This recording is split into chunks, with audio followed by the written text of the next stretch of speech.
स्वागत है मेरे सिंह राशि के मित्रों। मेरे मित्रों, कभी कभी सितारे बस थमते नहीं, वे हमें सोचने समझने और फिर दोबारा से उठने के संकेत देते हैं। सिंह राशि वालों के लिए गुरुदेव ने जैसे वक्त की दिशा को थोड़ा सा पलटने का संकेत दिया है। अब हर चुनौती के पीछे मेरे मित्रों एक अच्छा अवसर आपको प्राप्त हो सकता है। कौन सा दरवाजा खुलने वाला है और कौन सा सबक आपके लिए सुनहरा संकेत बन सकता है। मेरे मित्रों, गुरुदेव का 120 दिन का यह वक्री काल आपके जीवन में क्या प्रभाव डाल सकता है, आइए जानते हैं गुरु वक्री प्रभाव पर सिंह राशि की इस वीडियो में।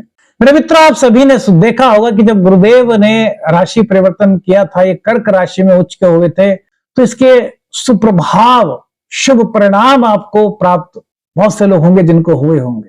बहुत सी राशिफल भी आपने सुने होंगे जिसमें आपने इस तरह की चीजों को सुना होगा और अपने जीवन में से आप में से बहुत सारे ऐसे हमारे साथी हो सकते हैं जिन्होंने महसूस किया हो अपने करियर में, अपने उच्च शिक्षा के मामले में, विदेश में शिक्षा के मामले में, या फिर विदेश में कोई काम होने के मामले में, घर के सुख समृद्धि बढ़ने में, मतलब कई चीजों में आपने बृहस्पति देव की कृपा इन दिनों पिछले दिनों महसूस की होगी। बहुत सारे ऐसे लोग होंगे।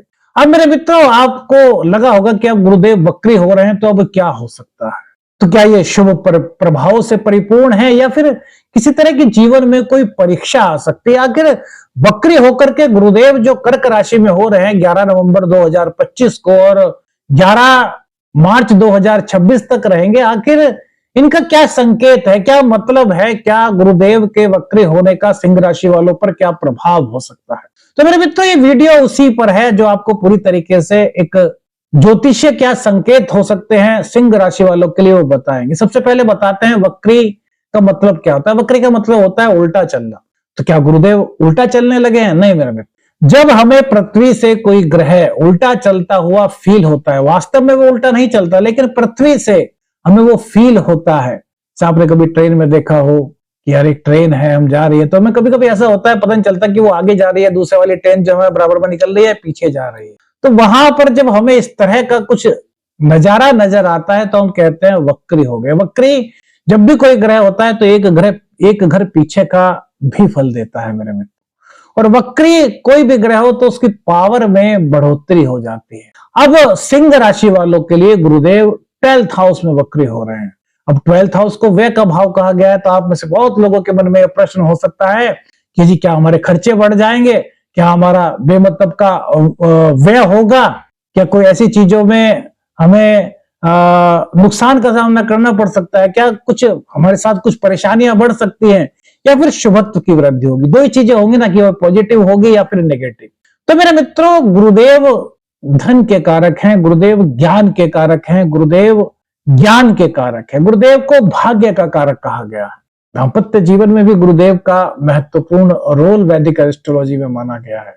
अब सिंह राशि वालों के लिए गुरुदेव 12th हाउस में वक्री हो गए, तो ये समय शुभता से तो परिपूर्ण है मेरे मित्रों, लेकिन यहां पर कुछ चीजें सोचने वाली भी है। तो वो क्या चीजें हो सकती है, कहां पर लाभ की संभावनाएं बन सकती है और कहां पर ध्यान देना जरूरी है, और क्या उपाय करके हम एक प्रयोग करके हम बृहस्पति देव के शुभत्व में वृद्धि कर सकते हैं, इसी पर आज का यह रहेगा मेरा पूरा वीडियो।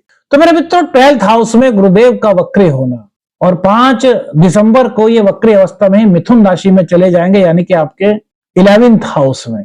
तो यहां पर गुरुदेव जब 12वें भाव में वक्री होंगे तो इसका सबसे पहले तो एक इफेक्ट होगा कि भैया ये खर्च तो आपके करा रहे हैं, लेकिन वो खर्च आपकी सुख सुविधाओं पर होगा, वो उन चीजों पर होगा जो आपके लिए वास्तव में बहुत जरूरी है। जैसे कि बच्चों की शिक्षा हो सकती है, बच्चों की उच्च शिक्षा हो सकती है, बच्चों को बहुत से बच्चों की इच्छा होती है ना कि यार स्टूडेंट्स किया कि हमें बाहर जाकर के पढ़ना है, तो उस पर खर्च हो सकता है। लेकिन यहाँ पर गुरुदेव चूंकि वो वक्री हो गए हैं, तो यहाँ पर क्या संकेत दे रहे हैं, ये संकेत दे रहे हैं कि भैया उच्च शिक्षा के लिए आप अपने बच्चों को भेज सकते हैं, खर्च आप कर सकते हैं, लेकिन जो उनके डॉक्यूमेंट्स वगैरह हैं, जब आप उन्हें विदेश भेजोगे पढ़ाई के लिए, तो उन चीजों को अच्छी तरीके से चेक कीजिए। ये क्या है, रिवीजन कराएंगे आपको, कि आत्मविश्लेषण कराएंगे, रीचेकिंग कराएंगे। जैसे कि अब आपने जीवन में कोई कार्य किया है उसमें आपने सफलता पाई है, तो और सफलता कैसे प्राप्त हो सकती है वो हमें कब समझ आएगा? जब हम शुरू से लेकर के अंत तक देखेंगे कि यार हमने क्या क्या किया और उसका हमें क्या क्या रिजल्ट मिला, तभी तो जो कमियां रह गई हैं उनको दूर कर पाएंगे। तो गुरुदेव यही कह रहे हैं कि यार थोड़ा सा आत्मविश्लेषण करो, पीछे से देखो कि यार आपसे कहीं कुछ गलती तो नहीं हो गई। तो ऐसे ही बच्चों के जो फॉर्म है भरे जाएंगे उच्च शिक्षा के लिए या फिर किसी भी काम के लिए, तो उनमें कोई भी डॉक्यूमेंट्स वगैरह हैं तो उनको अच्छी तरीके से चेक कीजिए, वहां पर अपने ज्ञान का परिचय दीजिए। ऐसा नहीं कि बस किसी ने कहा और हमने साइन कर दिया और बाद में पता चला कि कोई दिक्कत हो गई, कोई परेशानी हो गई, हो सकता है ना। अब क्या पता कोई हमसे क्या चीज छुपा रहा हो, हमने तो पढ़ा नहीं, हमने साइन कर दिया। तो ये गुरुदेव का ज्ञान है, गुरुदेव वक्री हैं, ये आपकी परीक्षा नहीं ले रहे, ये आपको सिखा रहे हैं कि यार हर चीज को ध्यान से देखो, उसको परखो, परखने के बाद अपने आगे कदम बढ़ाओ तो शुभत्व में और वृद्धि के संकेत गुरुदेव की कृपा से मिल सकते। हेल्थ हाउस में गुरुदेव का वक्री होना ये आपके जीवन में नई आशा लेकर के आ रहा है, लेकिन वो आशा कह रही है कि भैया हर चीज पर ध्यान रखिए, किसी भी चीज को अनदेखा मत कीजिएगा, हर चीज आंखें खोल करके देखिए और किसी पर हद से ज्यादा विश्वास मत कीजिए। अब गुरुदेव की जो पंचम दृष्टि है अब कर्क राशि में हो रहा है।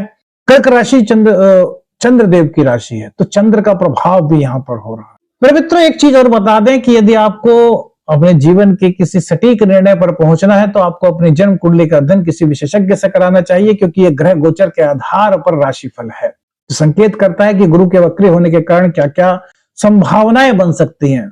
बाकी तो जो चीजें होती हैं वो आपकी जन्म कुंडली पर आधारित होती है मेरे मित्रों, लेकिन हाँ गोचर का थोड़ा थोड़ा प्रभाव सभी के जीवन पर कुछ ना कुछ पड़ता है, ऐसा वैदिक एस्ट्रोलॉजी में कहा गया है, ज्योतिष के मर्मज्ञों का कहना है। अब चतुर्थ भाव पर इनकी दृष्टि पड़ेगी तो मेरे मित्रों यहां पर यदि आप बहुत समय से कोई संपत्ति खरीदना चाह रहे थे, कोई भूमि खरीदना चाह रहे थे, वाहन खरीदने की इच्छा थी, कोई भवन खरीदने की इच्छा थी और उस ओर आप कदम बढ़ा रहे थे, तो अभी गुरु का जो उच्च राशि में हुआ उसमें आपके कदम और आगे थोड़े से बढ़े होंगे। अब इस गोचर काल के दौरान आपके अंदर एक नई समझ भी उत्पन्न होगी। यदि आप प्रॉपर्टी खरीद रहे हैं, देखिए प्रॉपर्टी में भूमि की बात नहीं, बहुत सारी चीजें होती हैं, आपका कोई गैजेट्स हो सकता है, आपके होम का कोई इलेक्ट्रॉनिक उपकरण हो सकता है, बहुत सारी चीजें होती हैं जो हमारी एक संपत्ति कही जाती है। भूमि से मतलब भवन से मतलब यही होता है, और वाहन तो आपको पता ही है। तो इन चीजों को यदि आप खरीदने जा रहे हैं तो गुरुदेव का संकेत यहाँ पर है कि भैया जो भी चीज आप खरीदने जा रहे हैं वो खरीदने के लिए तो गुरुदेव संकेत दे रहे हैं, शुभत्व की वृद्धि कर रहे हैं, लेकिन वो कह रहे हैं कि भैया थोड़ा सा रुक जाइए, पहले देख लीजिए कि क्या जो आप चीज खरीद रहे हैं वो आपके लिए सही है, क्या आपने डॉक्यूमेंट्स वगैरह उसके अच्छे से चेक किए जिससे आप ले रहे हैं, क्या वो आदमी रिलायबल हैं जिन पर आप ट्रस्ट कर सकते हैं। मतलब ये अवलोकन करने के लिए कह रहे हैं कि आप हर स्थिति को देखिए, हर स्थिति को परखिए और उसके बाद आप भूमि भी खरीद सकते हैं, वाहन भी खरीद सकते हैं, जो आपकी इच्छा है, जो जैसा आपका बजट है उसके अकॉर्डिंग कोई भी चीज आप खरीद सकते हैं, क्योंकि यहाँ पर गुरुदेव की जो दृष्टि है पंचम दृष्टि वो इस चीजों को खरीदने के लिए आपको एक नई प्रेरणा दे रही है। लेकिन बस ध्यान क्या रखना है कि हर चीज को समझ बूझ के, हर चीज को देखभाल के, उसमें कहीं भी कुछ ऐसा मत कीजिए कि यार बस उन्होंने कह दिया था तो हमने तो ले लिया, अब हमें पता नहीं यार क्या हुआ, हम देख नहीं पाए। तो ऐसा कहने का मौका आपको ना मिले, यही अंतर्दृष्टि, यही संकेत यूनिवर्स गुरुदेव की कृपा से आपको दिला रही है। तो ये आपके लिए अच्छा है ना मेरे मित्र। जो आपके मन में सवाल थे वो धीरे धीरे दूर होते जा रहे होंगे शायद। अब गुरुदेव की जो दृष्टि है वो मेरे मित्रों 6th हाउस पर रहेगी। अब 6th हाउस रोग रिपु ऋण का है, तो आप में से बहुत सारे लोग होंगे जिन्होंने अभी 20-25 दिनों में यह महसूस किया होगा कि यार कहीं पर उनको कुछ रोग से राहत मिली, कुछ जो उनके कॉम्पिटिटर्स थे उनसे भी उनको थोड़ी सी राहत मिली है, और कर्जा भी अब अगर था तो वो उतरने के लिए रास्ते मिलने शुरू हो गए। अब गुरुदेव यहीं पर वक्री हो गए, इनकी 7वीं दृष्टि आपके 6th हाउस पर है। तो ये क्या कह रहे हैं भैया, अभी आप खुश हो गए थे, आपके अंदर एक नई उमंग आ गई थी, कॉम्पिटिटर्स को तो ये बीट अप भी कर रहे हैं, कॉम्पिटिटर्स पर ये आपको विजय दिलाने के संकेत यहां पर दे रहे हैं, लेकिन यहां पर ये भी कह रहे हैं कि भैया आती आत्मविश्वास अपने अंदर मत लाओ, ये मत सोचो कि यार बस अब तो गुरुदेव की कृपा है और कोई हमारा कुछ होगा नहीं। मतलब अगर कॉम्पिटिटर्स हैं तो उनकी कार्यशैली पर भी नजर रखो। यदि आपके स्वास्थ्य में कोई दिक्कत है तो प्रॉपर अपनी दवाई वगैरह कीजिए, अपना इलाज कराइए। गुरुदेव की दृष्टि वहां पर जो अपने शुभत्व की संकेत दे रहे हैं वो एक अलग चीज है, लेकिन आपकी भी जिम्मेदारी बनती है कि भैया आप बेपरवाह मत हो जाओ, अपने कार्य को अच्छी तरीके से करो। स्वास्थ्य में दिक्कत है तो अपना प्रॉपर इलाज कराओ, कॉम्पिटिटर्स हैं तो उन पर नजर रखो, ऐसा नहीं कि बस छोड़ दिया, उनकी तरफ देखना छोड़ दिया, नहीं भैया। और ऋण उतारने के लिए जो आप प्रयास कर रहे थे उनमें थोड़ी सी गति लाओ। अब जब गति लाओगे तभी तो कर्ज उतर पाएगा। अब देखिए कर्ज उतर, अब बहुत से लोगों का हमारे पास फोन भी आता है, बहुत से लोग हमारे कॉल्स करते हैं, फिर जब कुंडली दिखाने आते हैं तो बोलते हैं कि जी कर्ज कैसे उतरेगा। मैंने कहा भैया आप बताइए आप कैसे उतार पाएंगे कर्ज। कहने लगे जी अब अपने कर्ज में पैसा लिया है तो पैसा हो तभी तो चुका पाएंगे ना। मैंने कहा तो भैया वो कैसे आएगा, जब आप एक्स्ट्रा मेहनत करोगे, आप एक बिजनेस के साथ साथ कोई साइड में दूसरा बिजनेस स्टार्ट करोगे, आप जॉब कर रहे हैं तो उसके साथ में पार्ट टाइम जॉब करोगे, मतलब आपको अपने एफर्ट्स को बढ़ाना होगा तभी तो आप कर्ज उतार पाएंगे ना। तो गुरुदेव भी यही कह रहे हैं कि इस तरह अगर आपको कर्ज उतारना है, आपके ऊपर कर्ज है तो अपने एफर्ट्स को आप बढ़ा दीजिए, अपनी मेहनत को थोड़ा सा बढ़ा दीजिए। और गुरुदेव का ज्ञान तो यहां मिल रही है, गुरुदेव की कृपा दृष्टि यहां पर मिल रही है, तो ये आपके जीवन में नई अपॉर्चुनिटीज को मेरे मित्रों लाएंगे। प्रेम संबंधों में एक नई चमक, एक नयापन यहां पर आता हुआ दिखाई दे रहा है। देखिए गुरुदेव सिंह राशि वालों के लिए पंचमेश है और साथ ही साथ अष्टमेश है। पंचमेश 12th हाउस में बैठे तो ये ज्योतिष शास्त्र में अच्छा नहीं कहा गया, लेकिन वो चूंकि गुरुदेव है और अपनी उच्च राशि में है और वक्री हो गए हैं, तो प्रेम संबंधों में ये आपको ये फील कराएंगे कि यार आपके रिश्ते को बहुत मजबूत होना चाहिए, आपके रिश्ते को सच्चा होना चाहिए। छोटी मोटी बातों को अपने दिल पर मत रखिए। अगर आप शिक्षार्थी हैं, आप स्टूडेंट्स हैं, तो आप अपनी मेहनत पर फोकस कीजिए और सब चीजों से ध्यान हटाइए, अपनी शिक्षा पर फोकस कीजिए। हाँ, यदि आप उच्च शिक्षा प्राप्त करना चाहते हैं तो उसके लिए गुरुदेव अपनी कृपा दृष्टि का संकेत आपको दे रहे हैं। यदि आपके माइंड में किसी सब्जेक्ट को लेकर के कोई दिक्कत है, आपको कोई विषय कठिन लग रहा है, तो उसके लिए गुरुदेव का सपोर्ट है। यहां पर आपके लिए जो आपके गुरु हैं वो इस वक्त आपके लिए एक अच्छे मोटिवेशनल बन सकते हैं, मोटिवेशनल स्पीकर, यानी कि वो आपके कठिन शब्दों को आपको जहां सरल शब्दों में समझाने में मदद कर सकते हैं, वही गुरुदेव आपके जो आपके टीचर्स हैं वो आपको यह भी बताने की कोशिश करेंगे कि भैया आपको ये कठिन इसलिए लग रहा है कि आप या तो इस पर समय नहीं दे पा रहे या फिर आपके मन में कुछ और चल रहा है। मतलब ये आपके मन की भावनाओं को बहुत हल्का करने का काम करेंगे, आपके मन में आपके सब्जेक्ट के प्रति अभिरुचि बढ़ने का काम करेंगे। तो स्टूडेंट्स के लिए, प्रेम जीवन के लिए बहुत अच्छा है। संतान पक्ष के लिए भी अच्छा कहा जाएगा। संतान पक्ष की ओर से कोई खुशखबरी, कोई शुभ समाचार आपको प्राप्त हो सकता है। अब इनकी दृष्टि जो होगी मेरे मित्रों, वो नवम दृष्टि अष्टम भाव पर होगी। अष्टम भाव क्या है मेरे मित्रों? मूड ज्ञान का है। तो जो अनुसंधान के फील्ड में है, जो खोज कर रहे हैं, जो रिसर्च कर रहे हैं, उनके लिए भी यह समय लाभदायक रहेगा।